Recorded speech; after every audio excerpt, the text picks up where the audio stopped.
میں تو کورٹ کو پہلے کہہ رہا تھا کہ یہ بندہ زیادہ دیر تک سروائیو نہیں کر سکے گا، اسے تو بے شمار قسم کی بیماریاں لگی ہوئی ہیں۔ تو میں نے اپنے ایسوسیٹس کو کال کر کے کہا کہ جناب آپ اس طرح کریں کہ آپ واپس آ جائیں، اس بندے کی رہائی ہو گئی ہے۔ تو یہ تو ہمارا عدلیہ کا نظام ہے۔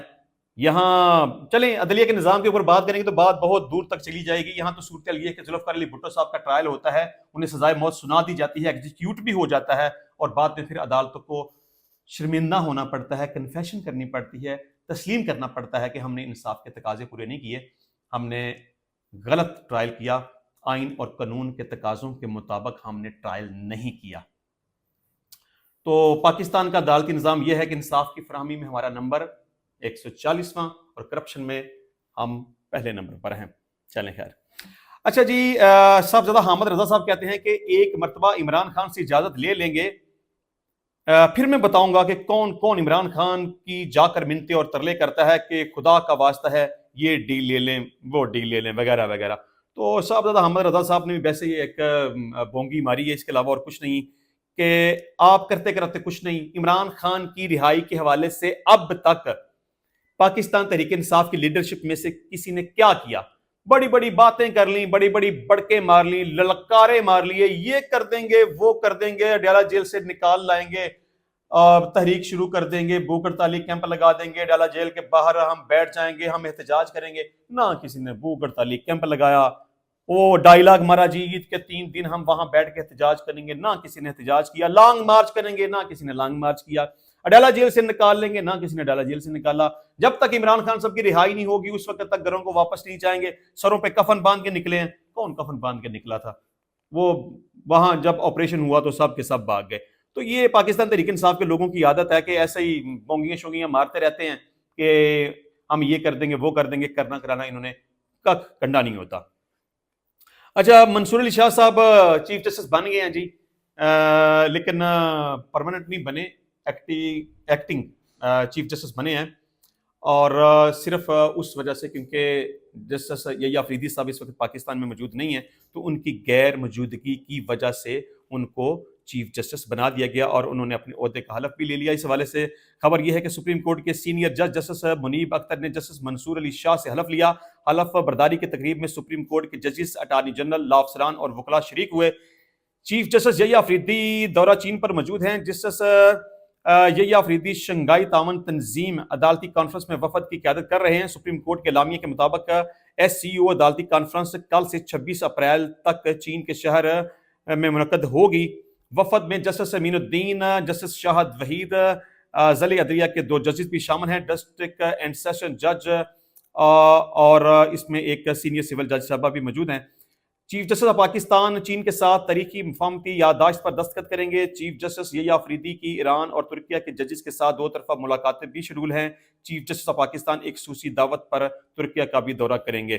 تو یہ جناب صورتحال ہے کہ جسٹس منصور علی شاہ صاحب آلدو کے سپریم کورٹ آف پاکستان کے سینئر ترین ججز میں سے ایک ہیں۔ اگر 26ویں آئینی ترمیم کے ذریعے جسٹس یحییٰ آفریدی صاحب کو چیف جسٹس آف پاکستان نہ بنایا جاتا تو آج یہ ایکٹنگ نہ ہوتے، مطلب کہ قائم مقام چیف جسٹس نہ ہوتے، اور یہ باقاعدہ طور پر چیف جسٹس ہوتے۔ اچھا جی، وفاقی وزیر قانون اعظم نذیر تارڑ نے کہا ہے کہ جب آپ فوجی تنصیبات پر حملے کریں گے تو پھول نہیں پہنائے جائیں گے، جب سرکاری املاک جلائیں گے، پولیس کی گاڑیاں جلائیں گے تو آپ کو پھول نہیں پہنائے جائیں گے۔ بالکل صحیح بات ہے کہ جو غلط کرے گا اسے سزا ملنی چاہیے، جو جرم کرے گا اسے پروسیکیوٹ ہونا چاہیے، اسے جیلوں کے اندر بند ہونا چاہیے۔ لیکن یہاں پر ایک سوال یہ بھی پیدا ہوتا ہے کہ جنہوں نے 8 فروری کے الیکشن میں دھاندلی کی ان کا کیا کرنا ہے؟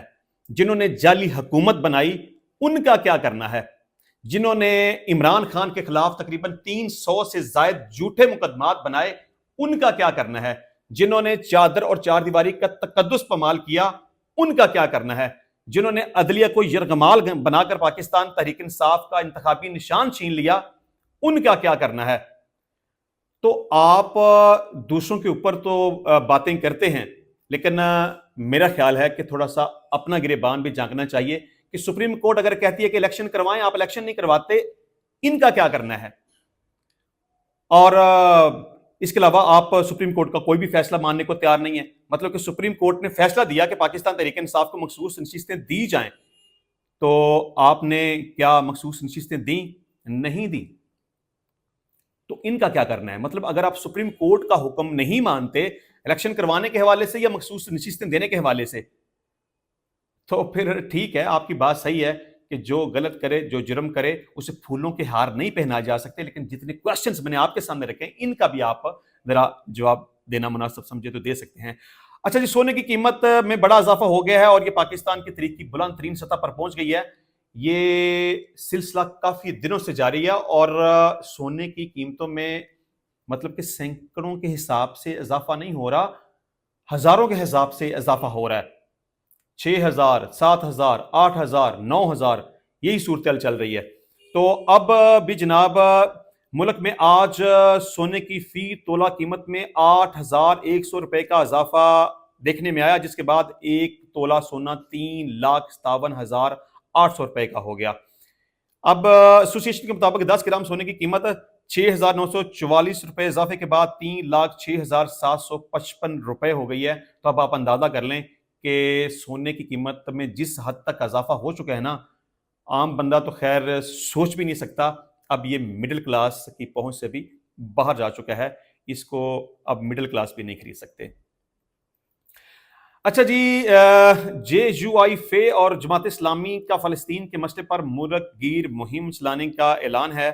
اس حوالے سے صورتحال یہ ہے کہ مولانا فضل الرحمان نے امیر جماعت اسلامی حافظ نعیم الرحمان کے ہمراہ لاہور میں مشترکہ پریس کانفرنس کرتے ہوئے کہا کہ فلسطین کی صورتحال امت مسلمہ کے لیے باعث تشویش ہے۔ فلسطینیوں کے لیے ملک بھر میں ہم بیداری کی مہم چلائیں گے تاکہ ہماری قوم امت مسلمہ اور اس کے حکمران یکسو ہو کر مظلوم فلسطینیوں کے مداوے کے لیے کچھ کردار ادا کر سکیں۔ انہوں نے کہا کہ اس حوالے سے 27 اپریل کو مینار پاکستان پر بہت بڑا جلسہ اور مظاہرہ ہوگا جس میں مذہبی جماعتیں شرکت کریں گی۔ تو دیکھیں، فلسطین کا جو مسئلہ ہے اس پہ بہت بڑی ڈیبیٹ کی جا سکتی ہے، لیکن چلیں احتجاج کریں، ضرور کریں۔ ہر پاکستانی کو بلکہ ہر مسلمان کو اس کے اوپر احتجاج کرنا چاہیے، بھرپور طریقے سے آواز بلند کرنی چاہیے اور انٹرنیشنل فورم پر اپنی آواز کو پہنچانا چاہیے، کیونکہ اسرائیل جس طرح سے دہشت گردی اور گنڈا گردی کا مظاہرہ کر رہا ہے اسے روکنا چاہیے۔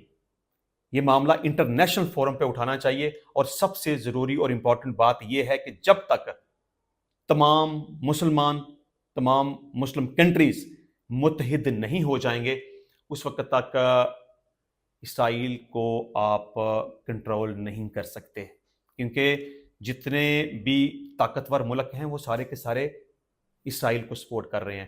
تو یہاں پر اب وقت کی یہ ضرورت ہے کہ جب تک تمام مسلمان متحد نہیں ہوں گے، تمام مسلم کنٹریز متحد نہیں ہوں گی، اس وقت تک آپ اپنا احتجاج بھرپور طریقے سے ریکارڈ نہیں کروا سکتے۔ انشاءاللہ ملتے ہیں نیکسٹ ٹائم نئی ویڈیو میں نئے ٹاپک کے ساتھ، تب تک کے لیے اجازت دیجیے، اللہ حافظ۔